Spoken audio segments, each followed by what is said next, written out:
gonna give you a little information on the sawmill that we built, me and my dad.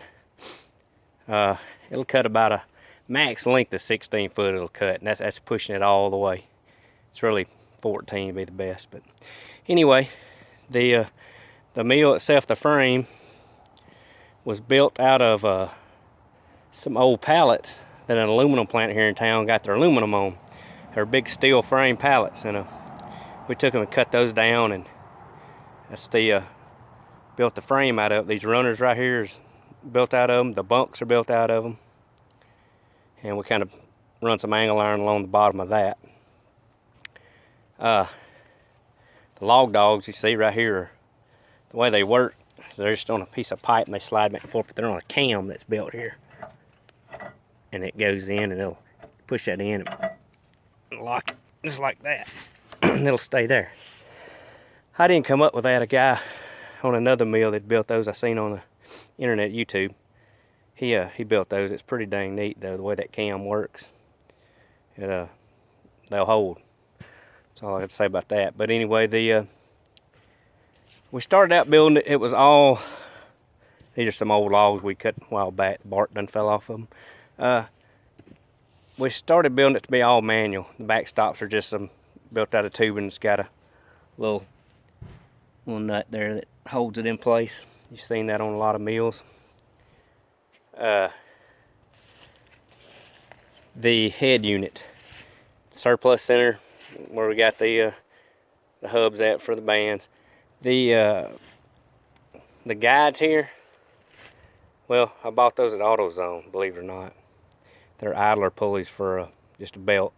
And I took them to my buddy that owns a machine shop, and he machined down the front edge of it and the back edge just a little bit. And we've been running those about 3 years on it.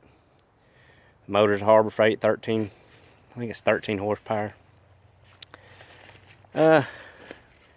Acme thread and some brass blocks is how that works. Had my buddy at the machine shop thread those brass blocks, and it's got some little grease alamites on them there. We can grease it, and it'll pull it. They're just encased in a little case I built out of angle iron there to go up and down.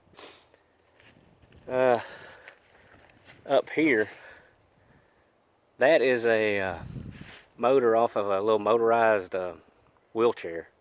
You know, the little red ones that hover around, whatever you see. They actually got like a motor, and it's 12 volt, and it's got like a gear comes off of it there. It's like a right hand gear or whatever you're gonna say.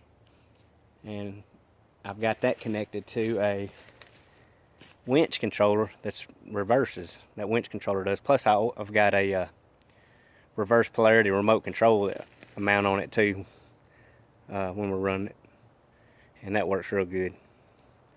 The hydraulics there is just a hydraulic motor ordered from Surplus Center. Some shafts there with the sprocket, and the shaft guard, I thought I was going to have to sprocket both sides of it, but I didn't. Only ended up having to do one side, put a sprocket here and a sprocket up the front. Chain connects to each end of the carriage, and as it goes one way it pulls it down, and pushes the other way and it pulls it back up. The hydraulics are running off. This is an old power washer that my brother had and gave me because it quit working. Well, I got an old pump actually that pump come from the scrap metal yard. Bought it for scrap price, and I built a little bracket there that's on it, and ordered the fitting to hook up to the motor there from Surplus Center. And the controller there, as you can see, come off an old forklift a buddy of mine had that he was trashing out. It's taken to the scrap yard, and he let me have the control off of it there. And then I had to buy these hoses, of course, new. I built a little stand there for it to go on, but I can run it up and down the track from right there, and then with the little remote control I can raise it up and bring it back, and I've got right here at the controller I sit, and I've got a little bar welded to the head that goes up and down, and that'll go up and down that rule right there, and it's exactly tells me what it is when I cut. If it's 13, it'll cut 13, and that's with the count the kerf of the blade. So it's made out of mostly just scrap here and there. How I adjust the band is actually an old little floor jack you can buy at Walmart or something. We had this thing for a long time. I took the wheels off of it and manipulated it in there to where you can jack it up. As you jack up, it pushes out on this wheel here, and it'll tighten it up. Now that's something I'd like to maybe put a gauge in there or something so I can see exactly how tight it's getting. I don't really have a way. I just kind of know. Little guard here I built out of, I think it's just some, believe it or not, some shelving or something we had around the house. I mean, it's better than nothing, I guess. And that's about it. I'll do a video of it here the next day or so with me running it. Get somebody to video while I run it. But it's all pretty much homemade, and it does a good job though. All right, hope you liked it. Hope you learned something new.